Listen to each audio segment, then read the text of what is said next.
Hello friends, Operator Starsky with a daily update from Kyiv, Ukraine. Today is day 501 of the terror Russian invasion. Yesterday the Russian fascists lost 600 men dead, and in order to cope with it they attacked civilian enterprises and infrastructure in Dnipro and Kropyvnytsky Oblast using S-300 missiles and Iranian Shaheds. 5 strike drones were intercepted, but unfortunately several objects were hit. Also, Russian fascists killed 9 civilians in Liman using attack aircraft and MLRS. Additionally, 13 civilians were injured. In total, there were 30 combat clashes in the area of Liman, Bakhmut, Avdiivka, and Mariinka. The US will deliver cluster munition to Ukraine, and you all must understand that here in Ukraine we're fighting for our survival, defending from a much stronger enemy who invaded us. Therefore, it doesn't matter what we have, we'll be using every available measure to protect our lives. Cluster munitions, napalm, poisoned vodka, anything it takes to remove the invaders from our home and protect our families.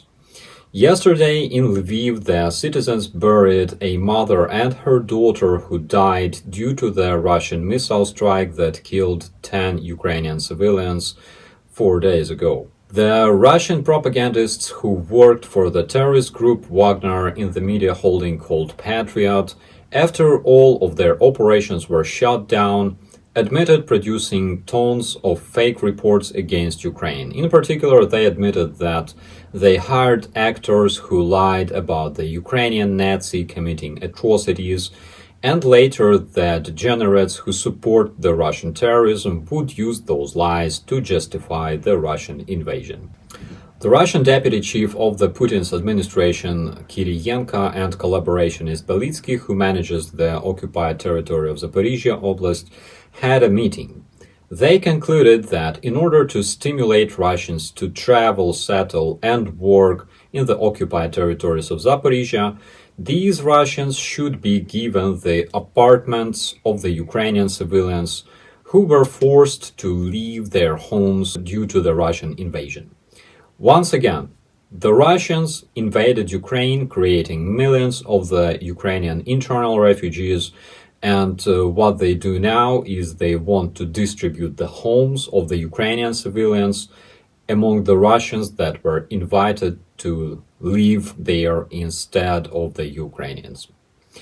Also, the Ukrainian hackers hacked a video conference where the Russians were discussing kidnapping and relocation of the Ukrainian children. The Yakutyan unit near Klishivka made a video message stating that they refuse to fight against the Ukrainian defenders and begging to relocate them to a different position. Just so you could understand, this is Klishivka and this is Yakutya. There's absolutely no sense to make all this way to die for Putin, so I can only applaud those gentlemen. The Russian stealth corvette Starsky Project 20386, according to the Russian media, will be shot down without building even a single ship because the biggest country in the world lacks resources, equipment, and technologies to produce and upkeep even a single one. There's still quite a lot of people out there who were fooled by the Russian propaganda and still believe that the terrorist federation has tremendous resources and can withstand the war against the whole world. They can't build a freaking ship, guys. Get real. According to the Institute for Studying Warfare, in 500 days the Russian invaders didn't reach any military goal in Ukraine. They weren't able to take control over any of the major cities.